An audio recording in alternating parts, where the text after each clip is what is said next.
Salam. Aujourd'hui, la leçon numéro 4 de Qa'ida Nouraniya consiste à enseigner à l'élève les voyelles dans l'alphabet arabe. Donc, en arabe, on a 3 voyelles. On a la fatha, on a la kasra et on a la dhamma. Donc ici, en fait, il faut d'abord commencer par expliquer à l'élève à quoi correspond chacune des voyelles. Donc, la première, on va expliquer que la fatha, c'est un trait qui se situe au-dessus de la lettre et le son, c'est A. Ensuite, la kasra, c'est un trait qui est en dessous de la lettre et le son, c'est I. Ensuite, la dhamma, c'est un mini waw qui se situe au-dessus de la lettre et le son, c'est O. Alors, ensuite, il faut expliquer à l'élève comment est-ce qu'il doit positionner en fait ses lèvres pour bien prononcer le son. Donc, pour le A, il faut ouvrir la bouche pour bien laisser le son sortir. I, il faut limite sourire pour bien entendre le son I. Et quant au OU, il faut que les lèvres en fait soient arrondies pour qu'on entende bien le son OU. Alors, dans la méthode de Qa'ida Nouraniya, normalement, en fait, on demande à l'élève de décortiquer en fait tout ce qu'il voit. Donc, on va lui dire, qu'est-ce que tu vois ici? Donc, l'élève va dire, je vois un alif, je vois un hamza, et ensuite, au-dessus, je vois le trait, c'est la fatha. Et ensuite, on lui dit, voilà, l'association de ces 3 choses donne le son A. Ensuite, pareil, on lui dit, alif, hamza, kasra, I. Alif, hamza, dhamma, ou. A, I, ou. Ensuite, on fait pareil avec la lettre qui suit, on lui demande de déchiffrer. Donc, l'élève va dire, donc c'est un ha avec une fatha, donc le son c'est ha. Le ha avec une kasra, le son c'est hi. Le ha avec une dhamma, le son c'est hu. Ha, hi, hu.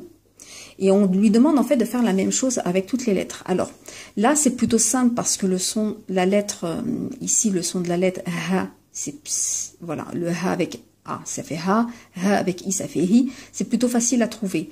Par contre, quand on a aïn avec fatha, les élèves ont souvent tendance à vouloir dire aïna ou aïni, aïnou. Donc c'est là en fait qu'il faut lui expliquer que non. Aïn, c'est le nom de la lettre, mais ce n'est pas le son. Le son, c'est a. Ensuite aï, ensuite ou. Alors après, vous avez 2 possibilités. Soit vous continuez à demander à l'élève de déchiffrer. Donc ha, fatha, ha kasra, hi, ha, dhamma, hu, ha, hi, hu. Moi, personnellement, quand ce sont des personnes en fait qui ont plutôt des facilités, quand je vois en fait qu'elles ont vite compris, je leur demande directement en fait de commencer à lire. C'est-à-dire qu'elles décortiquent plus du tout. Je leur demande de déchiffrer tout de suite en fait c'est quoi le son. Donc là, elles vont me dire directement que c'est ro, ri, rou. Ensuite, ro, ri, rou. Je leur demande pas en fait de décortiquer lettres, voyelles et ensuite le son. Je leur demande directement de me donner en fait le son que ça donne. Mais libre à vous, si vous voyez que la personne a des difficultés dans ces cas-là, demandez-lui de bien décortiquer et ça va l'aider en fait. Ça aide beaucoup en fait. Et de toute façon, l'élève, c'est ce qu'il va faire dans sa tête. Il va décortiquer dans sa tête, il va se dire donc ça c'est la lettre qaf avec la fatha, qu'est-ce que ça peut donner comme son, voilà. Donc petit à petit, l'élève va comprendre en fait le principe. Ensuite, il est important que vous corrigiez l'élève sur sa prononciation. Par exemple, ici, c'est le roin. Le roin avec une fatha, on va dire ro. Et l'élève va peut-être être tenté de dire ra, d'ouvrir un peu trop la bouche en disant ra. Donc, il faut bien rappeler à l'élève que c'est une lettre emphatique. Et donc, du coup, il faut bien pousser la langue à l'arrière, surélever en fait l'arrière de la langue pour produire en fait le son emphatique. Ro. Ensuite, il faut aussi faire attention, regardez bien votre élève, quand il prononce les lettres avec une dhamma, à faire en sorte qu'il fasse bien l'élève en forme de cercle, que l'élève soit en forme de cercle pour bien prononcer le son OU. Voilà, donc grosso modo, en fait, cette leçon-là consiste à ça. Donc je vais vous lire, en fait, comme pour chacune des lettres, pour le son, en fait, que ça donne directement, sans décortiquer.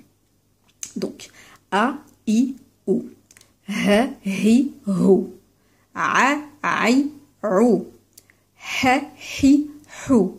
Ro, ri, rou. Kho, chi, hu. Ko, qi, qu. Ka, ki, ku. Ja, ji, ju. Sha, shi, shu. Ya, yi, you. Do, di, du. La, li, lu. Na, ni, nu. Ro, ri, ru. To, ti, tu. Da, di, du. Ta, ti, tout.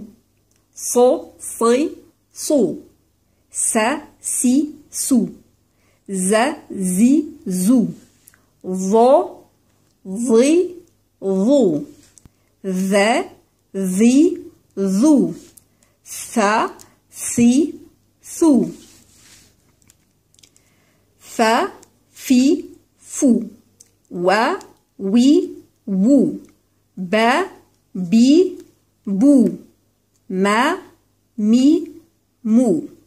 Donc voilà, donc il faut que l'élève arrive à lire de façon assez fluide et surtout profitez-en en fait pour bien corriger sa prononciation des lettres, à faire en sorte que les lettres emphatiques soient bien prononcées de manière emphatique, so, to, que les lèvres, comme je l'ai dit, soient bien arrondies pour les dhamma, que la bouche soit bien allongée en forme de sourire pour les kasra. Voilà, donc il faut s'assurer en fait que l'élève prononce bien chacune des lettres avec les bonnes voyelles. Voilà pour la leçon d'aujourd'hui et on verra pour la prochaine fois en fait le tanwin, Inch'Allah. Assalamu alaikum.